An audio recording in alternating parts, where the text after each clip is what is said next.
let's talk about Pathfinder. Let's talk about all the different things to look forward to over the next year. So the first thing that is going to be coming out is Secrets of Magic. We've talked about this a little bit on the show. This is lots of new spells, lots of new items. The Magus and the Summoner class finally coming in. We've got some proper art of the Magus and of the new iconic Summoner, who is really cool. It's a little girl with a dragon. But the dragon it doesn't look like a Pathfinder dragon, because your Eidolon, which is the creature you summon and who fights for you as a summoner, is based on the character's perception of what that thing looks like. It's not literally a dragon. It's what this little girl imagines a dragon looks like. Oh, cool. Which I think's really cool. And I saw that art immediately, and I was like, well, that's Drummond's next character sorted out. If he's got the option to play a little girl with a massive dragon that fights for him, he's going to be all over that. But it looks really, really good. So we're going to get lots of lore. We're going to get information about kind of the philosophy of magic within Galarian and how people see magic.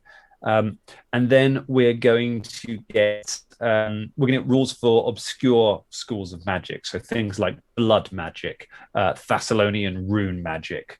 I think at once we had magic based around ley lines and words of power and things like that. So really kind of weird. If you want to get really into if you make a really niche spellcaster, you can do that. It should be said, these starting with Secrets of Magic, this is the first of the kind of phase 2 Pathfinder rule books. So these are the books which they're not assuming you own. So everything that's come up to this point, they're kind of assuming most people have access to. They're your core books, your Game Mastery Guide, Advanced Player's Guide, your bestiaries. Now we're getting onto stuff that's much more specific, and you can absolutely take or leave it. You want to say, I'm going to have a magic-focused game with loads and loads of magic in it. Secrets of Magic is the book in it. Or you might say, we're not using that book, you can't pick anything from it, and it doesn't break the game by putting it in and taking it out, which I think is a nice idea. There is a new, I will throw up when I do the YouTube video of this, I will put up a picture of it somewhere around me. It's got a really nice cover. They've changed the cover design for all of the phase 2 books, and they're really elaborate, and they remind me of the 3rd edition Dungeons and Dragons books that looked like kind of old tomes, and I really like it. It's very pretty. I do like that's that. That's out in August. Coming a little while after that, in October, is a book we've talked about quite a bit, and I imagine we'll talk about lots more. It is Guns and Gears. Yes. The Gunslinger and the Inventor. We are getting a new cover by Wayne Reynolds with a fire giant on it, which looks cool and really steampunk. We're getting rules for clockworks, rules for probably building and using clockworks like they had in Vestry, rules for vehicles, rules for mechanical familiars, so you can have a little robot being your mate, rules for prosthetic limbs. So if your character has lost a limb, or you choose to play a character who is differently abled, you can have a fantasy technological solution to that. In fact, the iconic inventor that is going to be in the book has a prosthetic arm, which is lovely to see. Awesome. But yeah, it's a massive book full of things that go boom. And if that's not their tagline, I don't know what is. I know. Paizo, sit up and take notice. A fantastic book of things that go boom. But it's really exciting. I mean, I just very quickly before we move on, obviously that book was the one we said, you might want to introduce a little bit of that in your game, or go completely mad and get it all in there. But there's some crazy hoopy stuff. Right, the new thing. Let's spend some of our time talking about new stuff. The Book of the Dead. Oh. This is a long way. This is March 2022. So this is the long range census bringing this in. This is a book about undead creatures. We're going to get lots of information about Geb, both the nation and the person itself. So Geb is a nation where almost everybody is dead. It is an undead nation, locked in a war with Nex for so long. Their king is a ghost, who is not dealing with the fact that his archenemy Nex disappeared and he didn't get to finish his eons long war. But it's a whole nation of the dead. And so we really get to find out more about the culture of undead. And there's some wonderful stuff in here of sort of different class levels, what different what their buildings look like, how they dress. We get a lot of stuff about ghouls. Ghouls have a whole culture in Pathfinder that doesn't often. They're not just things that you find in a graveyard chewing on bones. They have a whole society, and we get to learn a lot about that. There's some really nice artwork, very early artwork of like a ghoul noble walking around, and he's got like sensors of incense around him, just wafting incense around him, because obviously he smells like a corpse. So it's just like that's just they're very big on perfume and big on things that drown out their smells. I think that's a lovely idea. Yeah, that's awesome. We're going to get rules for how to play undead characters. We talked about this in our advanced race guide or ancestry guide, where we said flesh warps. Why isn't there an undead heritage for flesh warps if there's a technological one and a mutant one? Why is there not an undead? Here's why. It's because we're getting playable undead. Sweet. Have all of that. Rituals so that you can battle undead or indeed create your own undead. So the rest of the Danger Club have now until March 2022 before Velda becomes the end campaign boss. Why? Why do you keep saying about this? Marvelous. Yes. Good. Right. Let's have. We've got coming up in October of this year, so a bit sooner, one that we'll be talking about more on the show, Lost Omens Grand Bazaar. Very excited about that. It's about the Grand Bazaar of Absalom, loads of shops. It is going to include tons of stores, details about the people who run them. So if you want to find a shop that sells one specific type of thing, you're going to find out information about the shop, its history, some interesting stuff about it, and the shopkeeper. So from now on, whenever your players just go to a random shop, you could just flick to a page and be like, I have an NPC ready to go with a whole load of hooks and interesting stuff. That's going to be a dream for preparing shopping episodes. It's also got loads of adventure hooks. It's got loads of extra items, as you'd expect. And it has, very, very excitingly, mobility items, including the combat wheelchair. So we are very excited about that one. Very excited to see that come out. Hot on the heels of that, we are promised, is City of Lost Omens. City of Lost Omens is the book about Absalom. So it was meant to come out a year or so ago. It's been very heavily delayed. That's because Eric Mona has been writing it. He's the publisher of Paizo. Eric Mona has also been helping to, as you expected, the publisher has been trying to guide Paizo through a pandemic year, and so has been very busy and has not had time to put the city that has the most lore in all of Golarion. There's probably more written about Absalom than anywhere else in the setting, and to try and condense that into a book has been quite a job. So they've just been moving the date back till it's ready. Good for them. It is now almost ready. It's in editing phase. It is 400 pages long. Oh my god! It includes the largest map that Paizo have ever made, which you'll be able to buy separately. It's a monster of a book, and it's coming in November, but befitting of a city that has so many adventures in it. Frustratingly, after we've left Absalom, so we'll have to find a way to go back there in the Danger Club. But, yes, exactly. I mean, I'm sure Velda could draw you a map. Equally as impressive. So give him some time. So. Then we get on to the adventures. Look at that. We might actually make it in time. So Fists of the Ruby Phoenix has a new release date. That's the 3-part fighting tournament AP. Yes. That's so Fists. Yep. Sorry, yes. Go, Karen. No. It's your Mortal Kombat AP, a team of fighters. You go to Tianjia and you fight other teams for the right to claim glorious prizes. We talked about the player's guide for it in a video earlier on, which you'll find on our YouTube.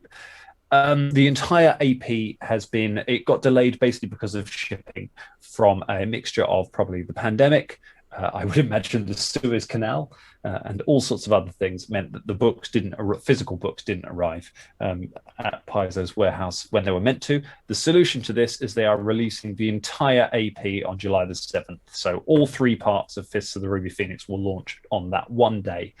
So you can actually binge play this if you're that kind of crazy person that wants to like book out a bunch of days and sit with your buddies and play through a 3-part adventure path over a week. Oh, that sounds like really good fun, actually, doesn't it? Oh yes, as long as everyone's wearing sort of yellow tracksuits and stuff, that's very important. Proper like old summer holidays gaming. Yeah. So that'll all come out in a single month, which makes way in August for Strength of Thousands. Book one of it, written by friends of the show, Eleanor Ferron and Ali Bastian, who have both been on the show. They have. Ali Bastian last week, and Eleanor a little while before that. They've worked together to write the first one. So Strength of Thousands is the magic school adventure path. It's about the Mogambian, which is a magic school in the Mwangi Expanse, where magic originated. And you start off by playing students at this school, and it's set over many, many years. So you will, as your students grow up, your characters will age. They will move on. They might become teachers of at the school. They might become staff. They'll have their own adventures. And you'll see these relationships develop over a much longer time, which is really interesting. The one thing that's really interesting to me about it is everyone gets a magic archetype for free. So you can play a barbarian if you like, but for free you'll get like the wizard multi-class archetype. So you can just cast it, or probably the sorceress, so you'd be like a blood rager, and you can cast a few spells. So everyone's got a little bit of magical talent, which I imagine makes game design quite freeing, because you can put in things, you don't have to worry about the fact that maybe nobody can cast spells before you design an encounter. You can design an encounter where you have to have some level of magic because the party will have it. So I think that will be really fun. But you go to some crazy places. I will not spoil any of that because it's very exciting. Be careful. If you're going to play it, be careful of watching too many videos about this, because there are some big spoilers in even the official Paizo ones, because they're very...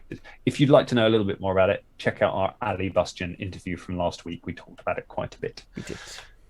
And then we have a brand new adventure path announced, of which we know almost nothing. This is coming out in January 2022. It is called The Quest for the Frozen Flame.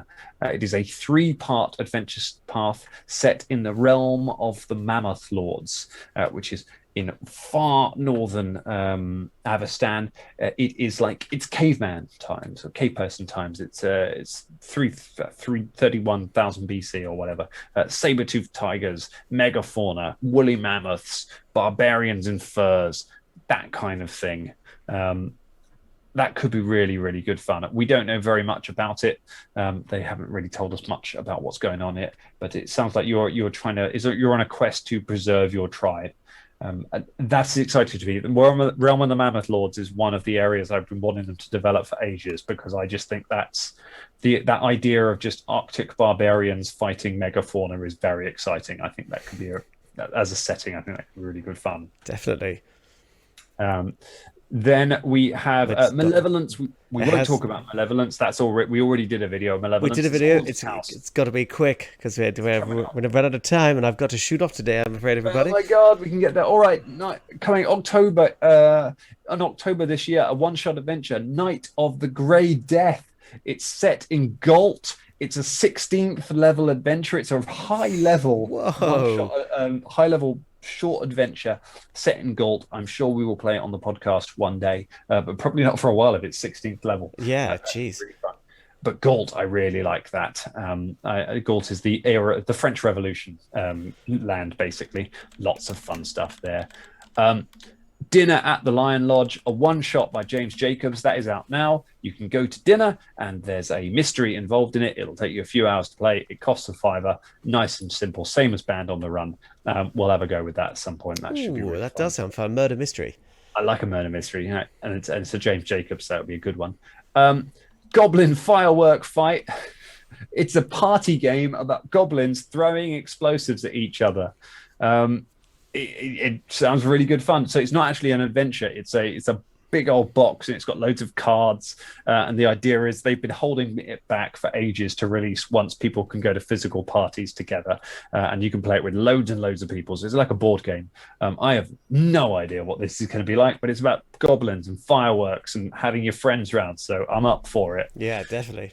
And then finally, our final piece of news. Look at that. We made it just ticking at the end. Kingmaker. The Kingmaker Special Edition adventure is in the editing phase. It has been delayed again. It has been delayed now until April 2022, but apparently that is now definitely definitely the release date of it. So special edition Kingmaker adds loads to the first edition version of Kingmaker. It adds all the stuff from the Kingmaker video game. It takes it up to level 20, brings side quests in. It also adds in a second edition version of Kingmaker, and I believe there is now also going to be a D&D edition version of Kingmaker. Kingmaker is a fantastic adventure path in any game system. It's a really, really good adventure. So if more people are going to get a chance to play it, it's worth waiting until April 2022. I'm excited.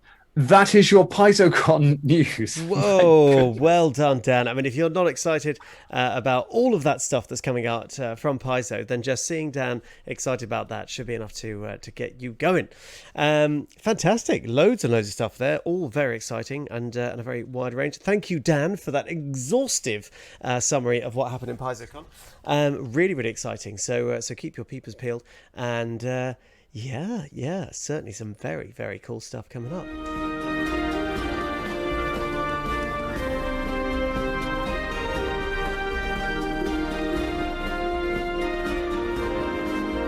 Kenji stall is in bits all around it, so that's fine. You can grab a bit of wood from that. And that works because you've got one action left. Philippe is a little way back from combat. So, one action to step up into combat. Another one to make an attack. Go ahead, make a monkey attack. All right. Monkey attack. Monkey attack. I wonder if his insurance will cover this. Do a claw for the to hit and then just reduce the damage by 1d6 because it's improvised weapon. That's fair.